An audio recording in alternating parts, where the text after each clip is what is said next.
Hello everyone, thank you for joining me today. This is Laura. I garden in Connecticut in Zone 6, and I thought that since we're a little bit further into the season, I would give you all a little update and review on my petunias that I've grown from Baker Creek Seeds. I grew 2 different types of petunias from Baker Creek this year. And actually, it's my first time growing petunias from seed. And can I just say they're like super easy to grow from seed. If you haven't done it, if you thought about doing that, just do it. It's super beginner friendly to grow from seed. So they're a really good choice to start with. So the 2 types that I grew were the balcony petunia, which is the one that we were just looking at. And then the other one is called Greetings from Jaromere Petunia. And I will put up on the screen a picture of the seed packets so you can see what they are supposed to look like in full bloom. That one I've just been calling that one Jerome Petunia. So if you hear me say that, that's what I'm talking about. So these are some of the plants. I believe all of these ones are the balcony petunias, and they were super easy to grow from seed. The seeds are really, really tiny. I did start them in trays. That worked best for me, but of course, trial and error. Everybody has their own way of doing things. I did try to start some outside in my raised bed by direct sowing, and none of them came up. I don't know why. It could be like a million different reasons why. We do have a big problem with birds taking, like whenever I direct sow, they just come and take the seeds. They're jerks about it. So from now on, I will probably just start them in trays inside. They grew really fast. I ended up bumping them into bigger cells. So when I planted them out, they were pretty good size, probably in like a 4-inch pot. And they've grown really fast since then, even with the weather. And you can see I do have some damage on them from the groundhog. So these first ones we're going to look at are the Jerome petunias. They have a much more mounding habit. You can see this one's budded up. Those little things that they actually look like they're dried up flowers, but they're actually the buds, because these have really ruffly flowers. They're supposed to get to like 12 inches tall by 12 inches around. And you'll have to excuse the weeds. I have so many wild violets in here. But this is what the bloom looks like as a single bloom. It has that bright fuchsia in the middle and that ruffly edge. Absolutely gorgeous.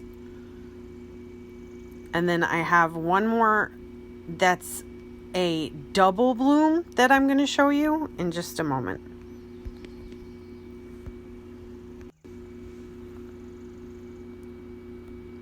That's the only one that's really bloomed a lot right now, but here's the double, and this bloom is just like absolutely gorgeous. This is what I was kind of hoping they would all look like,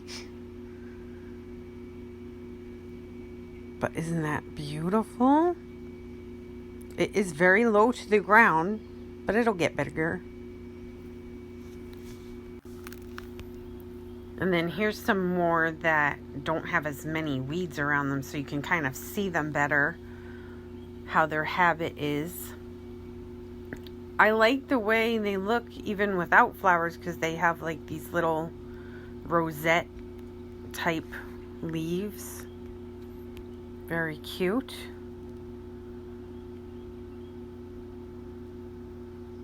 And that one's got a little bit of damage from the groundhog as well.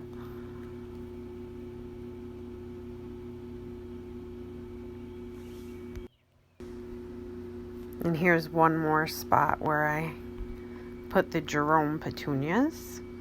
This one has a little bloom. And it's actually a little bit taller than the other ones. And then as we swing around, I'll start to show you some of the balcony petunias. Actually, that one might be a balcony as well. They have a little bit more pointy leaves, and I did mix some of them up towards the end of the planting season. So over here I have a lot more of the balcony petunias. The blooms on these can vary from pretty much like a blue all the way to white. So anywhere in the cool family, plus some pinks. They're very pretty. So there's a bright pink one there, and a white, and a light purple. Here's a nice bright pink one. And this really, you can see the habit of the plant, how it reaches up. And I did kind of hope that it would be more of a trailer, but I'm hoping that as the season goes on and they get bigger, that they'll start to like topple over, because I did put them like on the edges of things, edge of flower boxes and that sort of thing. Here's a nice white one. These are actually the ones that I showed in the beginning before they were eaten by the groundhog. But they're really pretty. I really love this plant.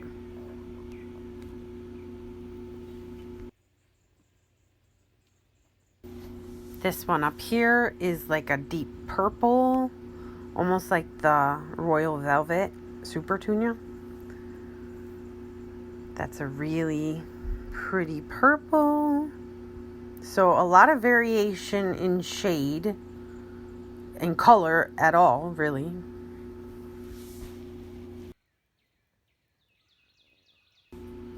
And in this container, there's one that's like a really light lavender purple.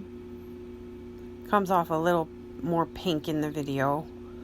And then there's a whiter one that also has some purple to it. Really pretty.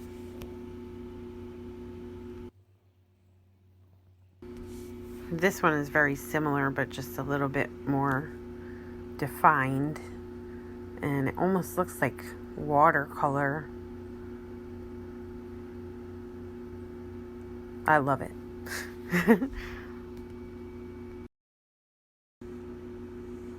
So overall, I love both of these plants. They've been really hardy for me. I faced some problems in the beginning with them. We had like 10 days of rain right after I planted them, and they were starting to turn yellow.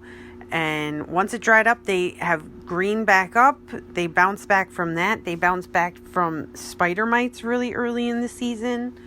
So they're just doing great. The groundhog keeps nibbling on them, and I keep spraying it with deer spray. That does usually work, but only for, a certain amount of time. So I give both of them 5 stars out of 5 for sure. My personal favorite would be the balcony. I like the colors better. They're more my style. And I don't think that there'll be another year where I don't grow this one. This is definitely like a new staple for me. Absolutely. The Jaromere one, I'm not sure that I'll grow that one again. It's not 100% my style, but it is really beautiful.